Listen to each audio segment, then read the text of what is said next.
नमस्कार दोस्तों, मेरा नाम है राहुल यादव और आप सभी का स्वागत है इन्वेस्ट राइट की एक नई वीडियो में। दोस्तों, आज की वीडियो का जो टॉपिक है वो कहीं ना कहीं सभी से रिलेटेड है। जो भी लोग इन्वेस्ट करने की प्लानिंग कर रहे हैं और थोड़ा सा कंफ्यूज रहते हैं निवेश को लेकर, थोड़ा सा अपनी सैलरी को लेकर भी थोड़ा असमंजस में रहते हैं कि मेरी तो इतनी सैलरी है, मैं इसको किस तरह से प्लानिंग करूं, किस तरह से अपनी फाइनेंशियल प्लानिंग करूं, कितना निवेश करूं, कितना बचाऊं, कैसे मैं अपने सैलरी को मैनेज करूं। तो अगर आप लोगों के मन में भी इस तरह के कुछ सवाल उठते हैं तो आज की वीडियो को बहुत ही ध्यान से देखिएगा और समझिएगा, क्योंकि आज की वीडियो को देखने के बाद जितनी भी आपको सैलरी मिल रही है, भले ही आपको 30,000 मिल रही है, 50,000 मिल रही है, 1,00,000 मिल रही है, आप उस सैलरी को कैसे प्लानिंग में ला सकते हैं, किस तरह से अपनी एक प्रॉपर फाइनेंशियल प्लानिंग आप बना सकते हैं, आज की वीडियो में हम लोग डिस्कस करेंगे। तो चलिए दोस्तों, बिना किसी देरी के वीडियो को हम लोग जल्दी से स्टार्ट करते हैं। देखिए, एग्जाम्पल के लिए मानकर चलते हैं कि हमारी सैलरी 30,000 रुपीज़ पर मंथ है। अब ये जस्ट एग्जाम्पल के लिए है, सभी की सैलरी अलग अलग हो सकती है। किसी की यहाँ 20,000 भी हो सकती है, तो किसी की 50,000, तो किसी की 1,00,000 भी हो सकती है। देखिए, फाइनेंशियल प्लानिंग किस तरह से हम लोग कर सकते हैं। यहाँ एक फॉर्मूला काम करेगा, 50, 30, 20। 50, 30 और 20। ये फॉर्मूला अगर आप अपनी सैलरी पे अप्लाई करते हैं तो देखिए, जिस तरह से महंगाई बढ़ रही है, हम लोग अपने खर्चों को मेंटेन नहीं कर पा रहे हैं। इस फॉर्मूले से हम लोग इन सबको मैनेज कर ले जाएंगे। किस तरह से मैनेज करना है वो समझते हैं। देखिए, 30,000 सैलरी है। सबसे पहले आप इस 50 को पकड़िए। 30,000 का 50% यानी कि 15,000 रुपये। अब ये जो 15,000 रुपये हैं, ये आपके वो खर्चे हैं जिनसे आप बच नहीं सकते। ये खर्चे आपको हर महीने करने ही करने हैं। ये जैसे आपका बच्चों की ट्यूशन फीस हो गई, बच्चों की स्कूल फीस हो गई, हमारा कुछ मेडिकल का खर्च हो गया, जो भी इस तरह के हमारे खर्च हैं, या हमारा राशन का सामान हो गया, जो भी हमारा जो ट्रांसपोर्टेशन हो गई, मतलब जो बिल्कुल नेसेसरी है जिससे आप बच नहीं सकते, वो खर्चे हमें इन 50% में समेटने हैं। देखिए, अब जिसकी 30,000 सैलरी है, वो बच्चों की जो ट्यूशन फीस है, जो स्कूल फीस है, वो उसी हिसाब से मैनेज करेगा।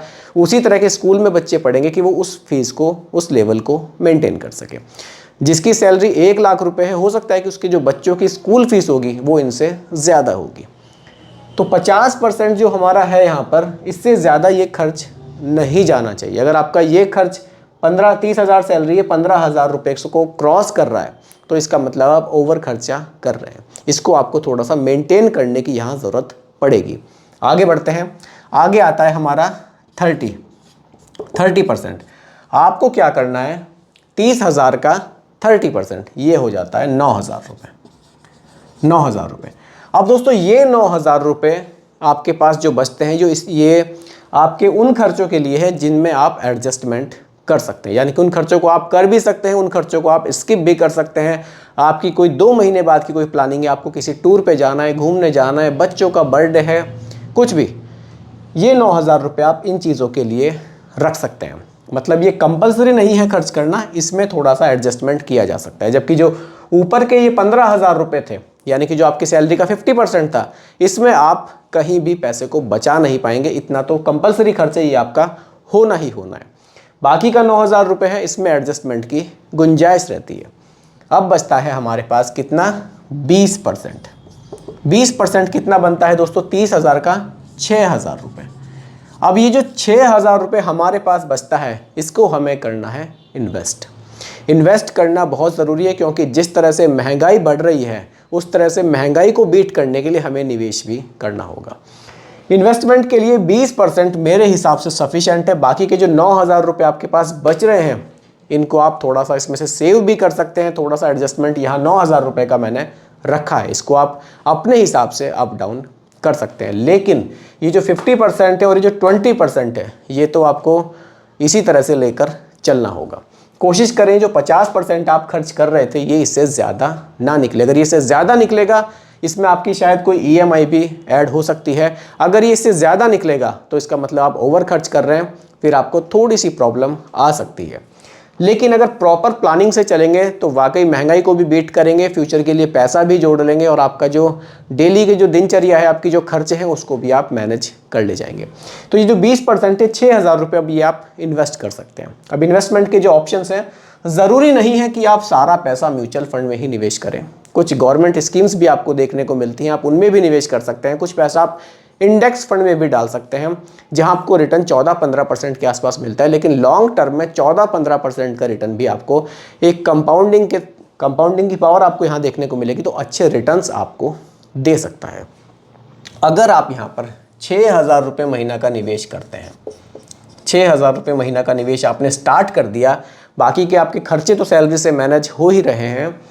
अगर आपने 20 साल के लिए, और रिटर्न्स की मैं बात करूं, मान लीजिए आपको 13% भी रिटर्न मिला, आपने इन 6,000 रुपये को अलग अलग जगह निवेश किया, 13%, 14%, देखिए प्रॉपर म्यूचुअल फंड में निवेश करेंगे, इक्विटी फंड्स में निवेश करेंगे तो रिटर्न्स ज़्यादा भी मिल सकते हैं। जस्ट एक एग्जांपल के लिए थोड़े से कम ही लेकर चल रहा हूं, क्योंकि हो सकता है कुछ लोग इनमें से कुछ पैसा गवर्नमेंट स्कीम्स में भी निवेश करते हैं जहां रिटर्न्स कम रहते हैं, कुछ पैसा म्यूचुअल फंड में निवेश करते हैं जहां रिटर्न्स ज़्यादा रहते हैं। तो एक औसत रिटर्न अगर आपको 13% भी मिल जाता है, आपने 20 ईयर्स के लिए इस पैसे को निवेश कर दिया, आपकी कोई फाइनेंशियल प्लानिंग है, कोई फाइनेंशियल गोल है आपका इस तरह का कि 20 साल बाद यार मेरे पास ये खर्चा आएगा तो मैं कहाँ से पैसे लेकर आऊँगा, 30,000 की सैलरी है, कहाँ से मैं उसको मैनेज करूँगा, इसके लिए ही ये प्लानिंग बनाई जाती है।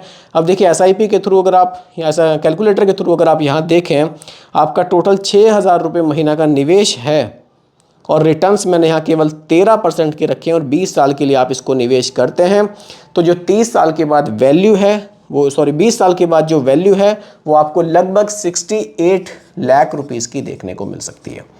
68 लाख रुपीस अगर आप प्रॉपर प्लानिंग से नहीं चलेंगे, आप करके देख लीजिए, 20 साल बाद आप कहीं से भी इतना पैसा नहीं जोड़ पाएंगे। अगर आप सोचेंगे कि मैं सैलरी में से थोड़ा थोड़ा सा पैसा बचाता रहूं, थोड़ा अकाउंट में रखूं, थोड़ा सा एक अलग से अकाउंट खुलवा दूं, लोग ऐसा भी करते हैं, उसमें थोड़ा थोड़ा पैसा हर महीने में डालता रहूँगा, वहाँ मेरा पैसा जमा हो जाएगा, तो ऐसा पॉसिबल नहीं होता है। थोड़ा चीज़ों को प्रैक्टिकली समझिए, प्रैक्टिकली आप निवेश करेंगे तभी आप पैसा बना पाएंगे।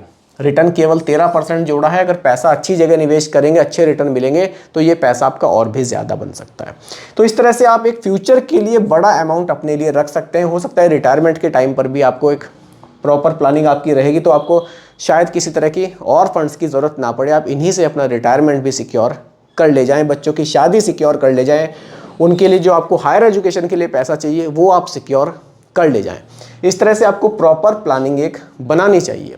साथ ही साथ एक चीज़ दोस्तों मैं आपको और कहना चाहूँगा, जब भी आप अपनी फाइनेंशियल प्लानिंग कर रहे हैं, आप SIP में निवेश भी कर रहे हैं, आप खर्चे भी पूरे कर रहे हैं, आप सब कुछ कर रहे हैं, लेकिन एक आप चीज़ ज़रूर ध्यान रखिए, आपको टर्म इंश्योरेंस ज़रूर कराना है। ये कंपलसरी है, ये आपको ज़रूर कराना चाहिए। साथ ही साथ एक आपको हेल्थ इंश्योरेंस भी आपको ज़रूर कराना है, क्योंकि फैमिली को सेव करना सबसे पहले ये ज़रूरी है।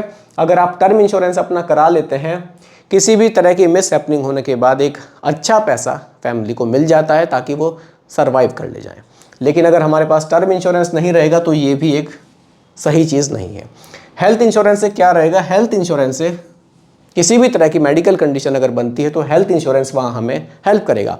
और देखिए टर्म इंश्योरेंस और हेल्थ इंश्योरेंस ये बहुत बड़ा इन्वेस्टमेंट इसमें नहीं है, आप बहुत कम पैसों से आप हेल्थ इंश्योरेंस और टर्म इंश्योरेंस को मैनेज कर सकते हैं। तो ये एक प्रॉपर प्लानिंग है। अगर आपकी 30,000 रुपये सैलरी है, आप कुछ इस तरह से प्रॉपर प्लानिंग करके चलेंगे तो फ्यूचर में आपको हो सकता है किसी तरह की कोई समस्या ना आए और आप एक अच्छा जीवन जिए। मैं तो यही चाहूँगा कि आप एक अच्छी तरह से अपनी फाइनेंशियल प्लानिंग बनाएं ताकि फाइनेंशियल आपको किसी तरह का कोई क्राइसिस ना देखना पड़े, पैसों को लेकर आपको किसी तरह की कोई तंगी ना रहे, बहुत सोचना ना पड़े। देखिए वैसे तो पैसों को लेकर हमेशा ही हर कोई सोचता है, चाहे कितने भी पैसे हो जाएं, लेकिन फिर भी अगर आप प्रॉपर प्लानिंग के थ्रू चलेंगे तो आप इस तरह से अपने आप को, अपनी फैमिली को आप मैनेज कर ले जाएंगे, उनके खर्चों को आप मैनेज कर सकते हैं। तो दोस्तों यही आज की वीडियो का टॉपिक था कि हम प्रॉपर फाइनेंशियल प्लानिंग अपनी किस तरह से कर सकते हैं। यहाँ 30,000 सैलरी को लेकर मैंने एग्जांपल दिया था, आप सैलरी कम या ज़्यादा जो भी है उसके हिसाब से आप इसको मैनेज कर सकते हैं। तो दोस्तों उम्मीद करता हूँ कि टॉपिक आपको पूरी तरह से क्लियर हुआ होगा। फिर भी कोई कन्फ्यूज़न हो आप मुझे दोबारा कमेंट कीजिएगा, रिप्लाई मैं आपको ज़रूर करूँगा। बाकी दोस्तों रिकमेंडेशन नहीं है, केवल एजुकेशनल पर्पज़ वीडियो आप लोगों के लिए बनाया गया है। वीडियो कैसी लगी कमेंट में ज़रूर बताइएगा, पसंद आई हो तो लाइक शेयर भी कीजिएगा और मेरे चैनल पर अगर आप नए हैं इसको भी सब्सक्राइब आप ज़रूर कीजिएगा। नमस्कार।